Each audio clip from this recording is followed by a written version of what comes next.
Right now, Shelby Systems is putting the finishing touches on their financial software to make it ACA compatible, and it will be available to you very soon. Software developer Keith Milford joins us next to tell us how ACA reporting will affect your ministry.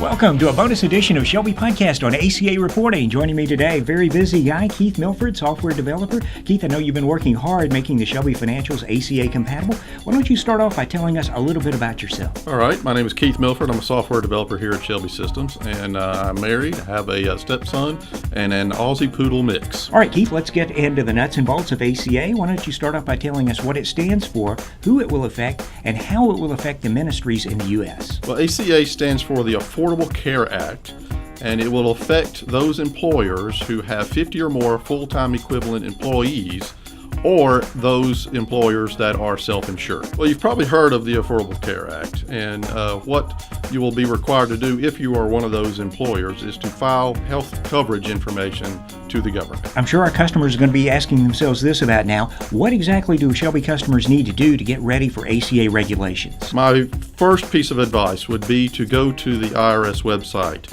and download the 1094 and 1095 B and C forms and their instructions, and make sure you are well familiar with all those instructions and know what type of data you'll be required to file. Keith, I know you've been working very hard to get the Shelby Next financials and the V5 financials ACA compliant. Can you tell us what to do? Can you just walk us through the process? Sure, Don, I'll be happy to. Let me just go over to the computer and I'll show you how it's done. Okay, so ACA reporting is associated with payroll.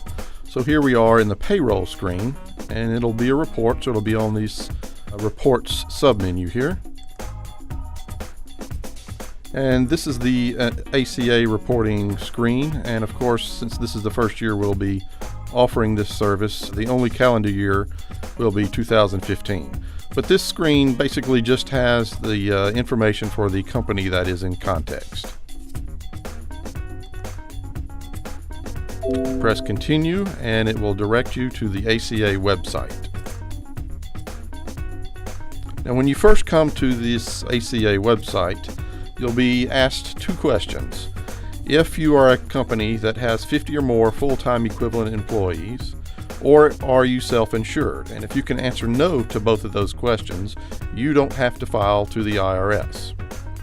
But for the purposes of this demo, what I'll do is I'll select yes on both of these just to give you an idea of what all is available.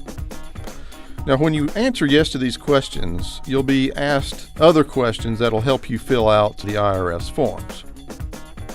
Now, for the employee default section, these questions will serve as a way to speed the process along by making default selections for all of your employees. And I can show you what I mean by that later on.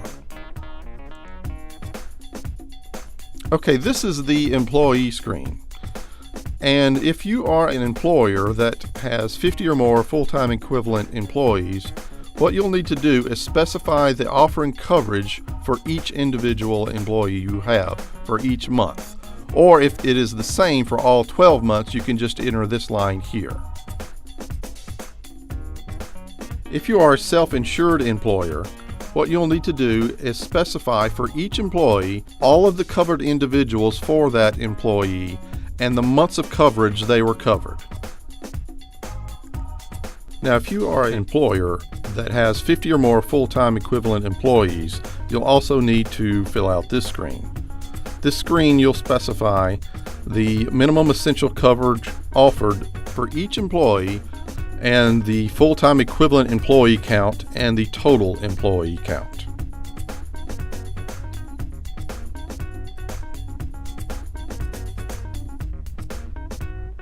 Okay, this is the last screen.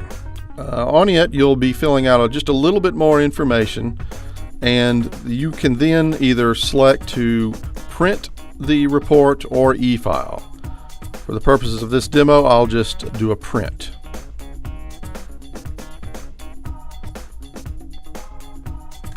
And it'll return to you the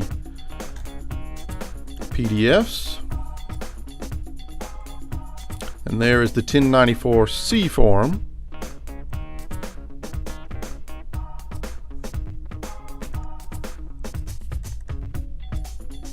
and this is the 1095C form. And those are the basic steps that you use to file the ACA standards. So, Keith, when do you think that these new ACA-compliant Shelby financial programs are going to be out there and available for Shelby customers to use? Well, we are in the final stages of development and testing right now. We are scheduling this for the fall release.